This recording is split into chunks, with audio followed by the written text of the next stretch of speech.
Honour and privilege to be asked by Roseanne and the family to say a few words here this evening about Micky in the context of his murder and the recent report.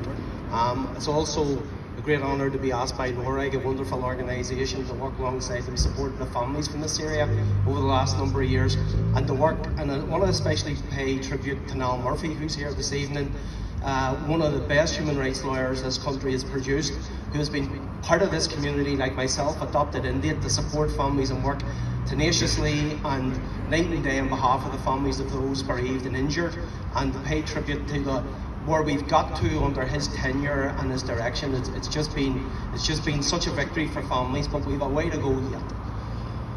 On April the 15th last year, the Irish News published a story from the family of Micky Gilbride, in which they said, "We've waited patiently since November 1992 on the truth." This was in respect to the long-awaited publication of Operation at Kiel by the Police Ombudsman, which had been delayed for years due to PSNI stalling tactics. That report, published last February, revealed that 8 UDA agents, run and controlled by RUC Special Branch, were involved in up to 27 sectarian murders and political assassinations in South Belfast alone. Micky Gilbride was one of those murdered by that same gang. Micky Gilbride was a dedicated family man who was visiting his mother during his lunch break when his sectarian killers gunned him down. Micky was a much loved and devoted husband, father, son and brother, and a good friend and neighbour to many here in his native Armour Road. His family were devastated by his murder. Micky and his family were robbed of so much in the most cruel and heinous of ways. He never saw his kids grow up, marry and have families of their own. Today, Micky is a grandfather to 8 wonderful grandkids, children he never saw, held, nursed, cuddled or nurtured. No doubt he'd be extremely proud of every one of them, as he was of his own children. And despite not knowing their granda, Micky, he is very much part of their lives, because Micky is remembered every day within his family circle. His name is spoken. The trauma of Micky's murder is as raw today as it ever was. Micky and his family lost out in so many ways. Compounding that trauma is the deliberate absence of truth, justice and accountability. Truth subverted by RUC Special Branch, justice denied by RUC Special Branch, and the constant attempt at putting beyond Roseanne and her family the issue of accountability, not to mention the British government's latest legacy bill of shame. From the concealment and destruction of evidence, the protection of the killers, through to the refusal to cooperate with the Police Ombudsman, retired Special Branch officers have done all in their power to thwart truth, justice and accountability. Their actions demonstrate that they have much to hide. Reflect for a moment.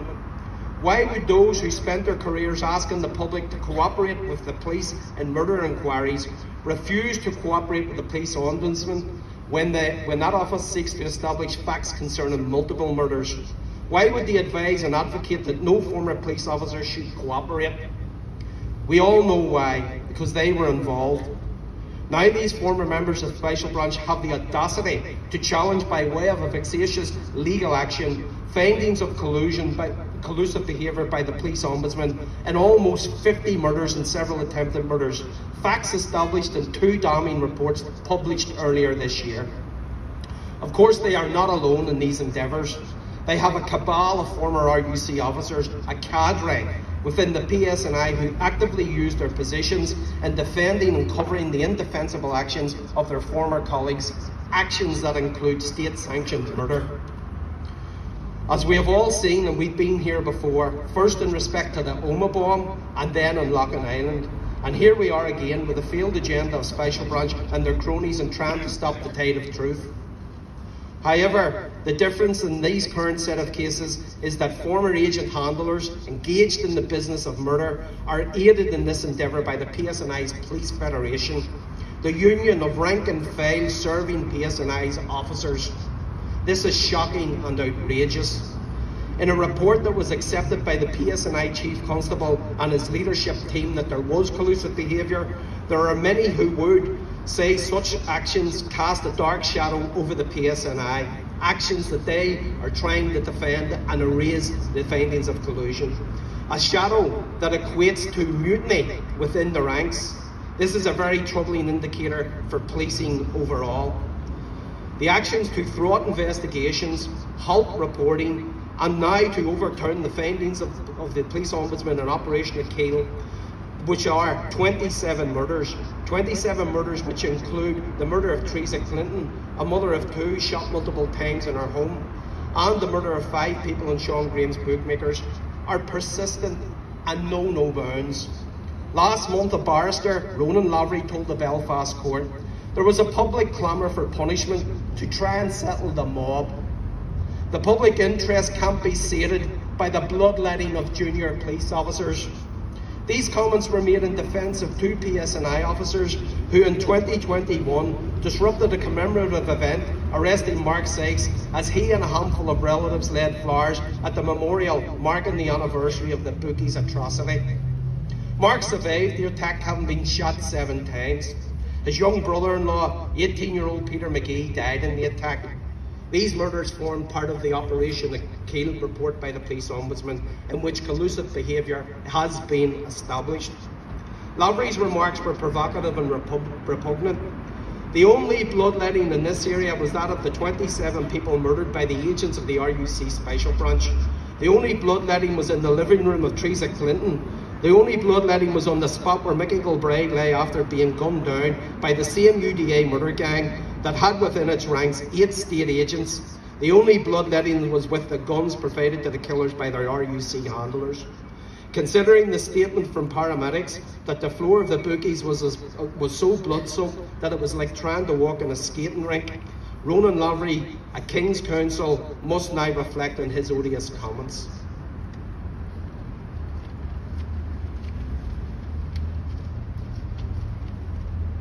The family of Micky Gilbride and the 26 other people murdered by the same UDA gang in South Belfast, and the 19 people killed in South Derry and North Antrim, who also received an Ombudsman's report, Operation Greenwich, into the murders of their loved ones last January, deserve better.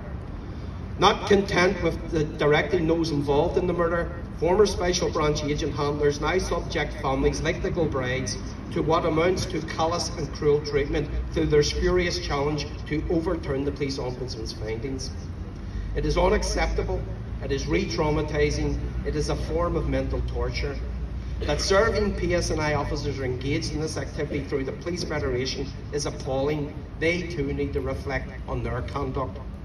Some might argue that if the individuals had done as much in their job as they did, and with the same vigour in defending their actions and seeking to overturn the Ombudsman's report, then 27 people, and indeed many hundreds more, would be alive today. Micky Gilbride would be alive today, living and celebrating life. We would not be standing here. But of course, we also argue, and it is irrefutable evidence that indicates and tells us this, that the RUC Special Branch were precisely doing the job that they were designed to do, in directing and protecting those loyalists they paid with public money to kill. As one relative said this week during the court case, they're all collusion deniers. They're denying collusion. But the long reach of Special Branch into the PSNI will not work, because people like Roseanne Gilbride, Micky's family, and all the other families are never giving up. And despite the actions of former RUC Special Branch and those within the PSNI, truth and justice will prevail. Thank you.